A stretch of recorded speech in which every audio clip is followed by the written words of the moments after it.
ગુજરાતનું એક એવું શહેર કે જે રોજબરોજ ચર્ચામાં રહે છે, જાણીતું છે અને ખાસ કરીને પોતાના ઉદ્યોગો માટે ખૂબ જ જાણીતું છે, ત્યારે દેશમાં કન્ઝમ્પશન પાવર હાઉસ તરીકે હવે સુરત ઉભરી આવ્યું છે। ખર્ચ મામલે સુરતે બેંગ્લોરને પણ પાછળ છોડી દીધું છે, કારણ કે જે સુરત, અમદાવાદ અને પુણે છે એ લગભગ 30 અબજ ડોલરના છે માર્કેટ્સ,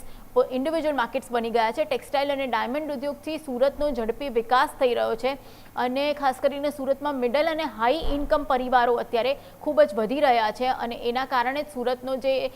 કન્ઝમ્પશન છે, જે સ્પેન્ડિંગ છે હાઉસહોલ્ડ, એ વધ્યું છે। પુણે અને તિરુવનંતપુરમ અને સુરતની આવક છે એ ચેન્નઈ કરતાં પણ વધુ છે। જે મેટ્રો શહેરો છે દેશના 6 મેટ્રો શહેરો કરતાં પણ સુરત જે છે એ સ્પેન્ડિંગની એટલે કે જે હાઉસહોલ્ડ ખર્ચ છે, જે પરિવારોનો ખર્ચ છે, એની બાબતમાં આગળ નીકળી ગયું છે। ટોપ જે 100 શહેરો છે એ દેશની 35% આવક જનરેટ કરે છે અને દેશમાં મિડલ ક્લાસ પરિવારો વધીને 53% થઈ ગયા છે।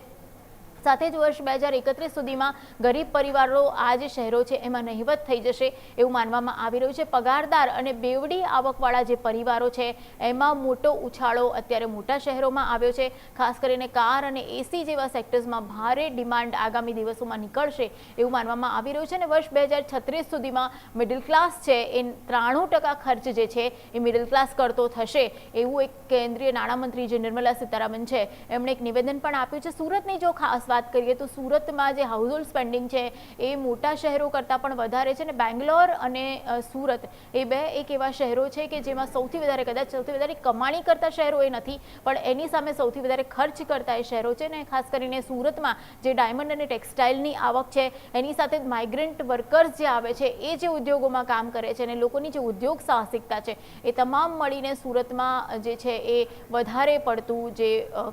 કામ છે એ થઈ રહ્યું છે અને એના જ કારણે સુરતના જે લોકો છે એમની ઓવરઓલ આવક અને ખર્ચ કરવાની ક્ષમતા વધી છે। એટલા માટે સુરતમાં અત્યારે વધારે ખર્ચ આપણને જોવા મળી રહ્યો છે। હવે વાત કરવી છે ઇન્ડિયા જે સ્ટાર્ટઅપ ફંડ્સ છે